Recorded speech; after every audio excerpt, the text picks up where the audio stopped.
नमस्कार दोस्तों, मेरे YouTube channel advocate Jagjit Kumar Bhatt में आप सभी का स्वागत है। दोस्तों, आज हम बात करने जा रहे हैं जो हमारे गृह मंत्री अमित शाह जी हैं, वो हमारे बिहार के भोजपुर जिला के अंतर्गत जगदीशपुर थाना के अंतर्गत दुलौर गांव में गए थे, जो पूरे देश के अंदर आजादी का अमृत महोत्सव मनाया जा रहा है। उसी के क्रम में कल 23 अप्रैल को वो हमारे बाबू बीर कुंवर सिंह, जो 1857 के जो रेवोल्यूशन हुई थी उसके एक बहुत बड़े सेनानायक और बहुत बड़े क्रांति के अग्रदूत थे। सबसे पहले तो मैं उन्हें नमन करता हूं, और उन्हीं के विजय उत्सव प्रोग्राम में वो गए थे और उसी क्रम में बहुत सारी बातें उन्होंने कही। और सबसे बड़ी बात दोस्तों कि इस विजय महोत्सव पर जा करके और सीधा सीधी ये बात कह देना कि बिहार में जो है 15 साल से जंगल का राज, 15 साल पहले जंगल राज हुआ करता था, ये कहां तक औचित्य है दोस्तों इस बात का। क्योंकि पिछले 15 सालों से आप बैठे हुए हैं और पिछले 15 सालों में बिहार का बंटाबार आप लोगों ने करने का काम किया है। ना एजुकेशन व्यवस्था ठीक किया और ना स्वास्थ्य व्यवस्था ठीक किया, और महंगाई पे तो आपका भगवान मालिक है। और रही बात जो आपने इतने बड़े बड़े बोर्डिंग्स और होर्डिंग्स और लगाए और इतने सारे पैसों का खर्च किए, उस खर्च का जो है कोई भी पॉलिटिकल पार्टी जो है दोस्तों वो उसका हिसाब जनता को नहीं देना चाहती है, और जनता के पैसों का हिसाब लेना ये सरकारें अच्छी तरह से जानती है। दोस्तों, मैं ये बात क्यों कह रहा हूं?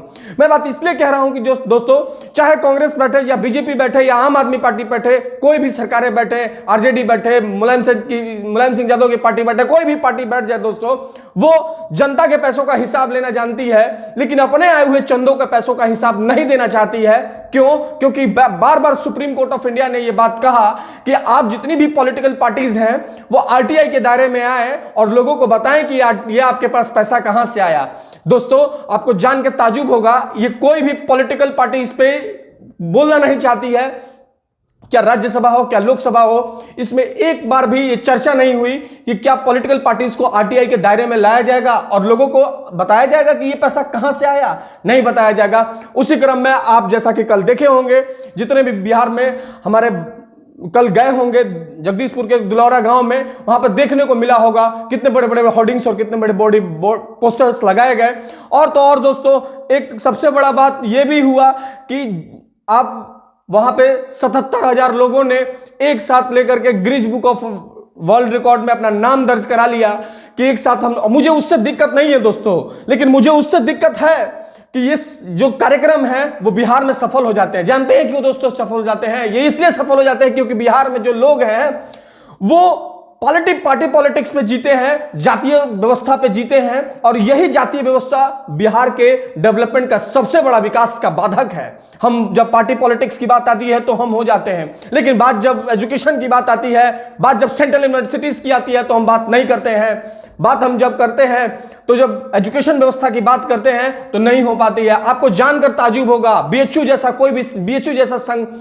कोई भी संस्थान इस तरीके सेंट्रल यूनिवर्सिटी बिहार में नहीं है, शाहबाद में नहीं है। शाहबाद में एक यूनिवर्सिटी है, बीर कुंवर सिंह यूनिवर्सिटी, उसके बच्चे 5 साल 6 साल में ग्रेजुएशन करते हैं, 4 साल में वो एमए और एमएससी की पढ़ाई करते हैं। दोस्तों, उसका भगवान मालिक है। एक सेंट्रल यूनिवर्सिटी नहीं है कि उसका बच्चा कहां पढ़ने जाए। इस चीजों पर बातें नहीं होती है दोस्तों, बातें होने लगती हैं दोस्तों वहां पे कि हमने 15 साल पहले जंगल राज को खत्म कर दिया। अरे आपने 15 साल पहले खत्म किया। कितनी बार आप एक पीढ़ी निकल गई 15 सालों से, और आप एक ही बात को रट लगाए हुए हैं कि हमने ये कर दिया, हमने वो कर दिया। और सही मायने अगर आपने किया होता तो आप ही के नीति आयोग की रिपोर्ट मैंने कुछ दिन पहले अपने यूट्यूब से बताया था कि किस तरीके से हमारे मेडिकल व्यवस्था जो है बिहार में डल है, किस तरह से प्राइमरी एजुकेशन व्यवस्था जो है वो डल है, और आप ही सरकारों में बैठे हुए हैं जदयू के साथ।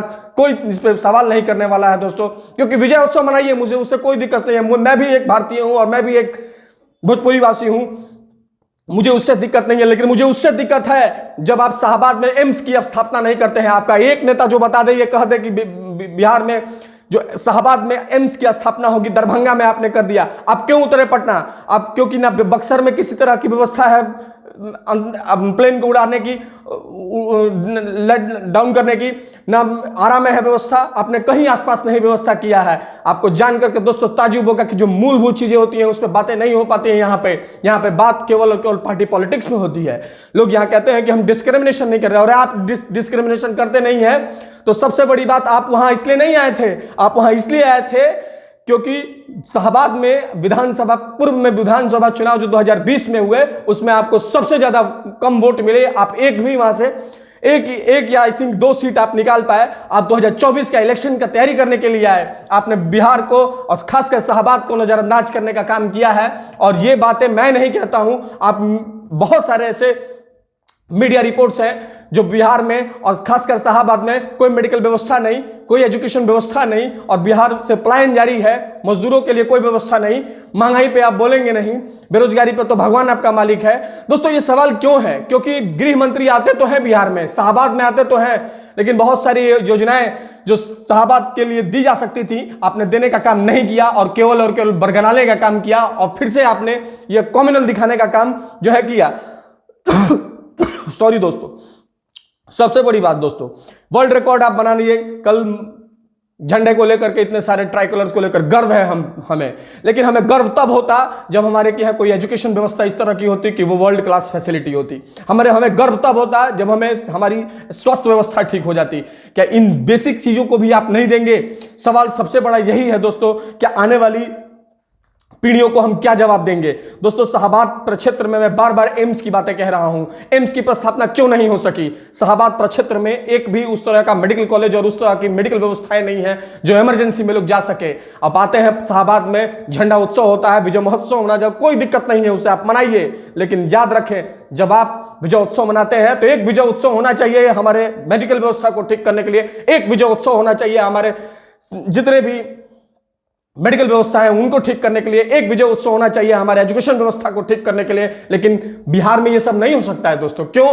क्योंकि बिहार में जो पॉलिटिक्स करता है वो 2 ही तरीके के लोग पॉलिटिक्स कर सकते हैं, या तो आप गुंडा चोर बदमाश रहिए तब आप कर सकते हैं, या तो आप एकदम से बहुत ज्यादा अमीर हैं वो, बाकी तो बीच का लोग कोई वहां कर ही नहीं सकता है। और याद रखें बिहार के लोग, आपको भी मैं एक सभी चीज को बता देता हूं, आप सवाल पूछना शुरू कीजिए। जब तक आप सवाल नहीं पूछेंगे ये नेता हम लोग का शोषण करते रहेंगे, हमारी एजुकेशन व्यवस्था और हमारी स्वास्थ्य व्यवस्था ऐसे ही गर्त में रहेगी और कोई सवाल पूछने वाला नहीं होगा। धन्यवाद दोस्तों, मैं आप सभी को यही बताने आया था कि मुझे उससे विजय उत्सव से दिक्कत नहीं है, लेकिन मुझे दिक्कत है कि जब हमारे स्वास्थ्य और एजुकेशन व्यवस्था सही नहीं होंगी। धन्यवाद दोस्तों, आप मेरे चैनल को सब्सक्राइब करें, शेयर करें। धन्यवाद दोस्तों, धन्यवाद।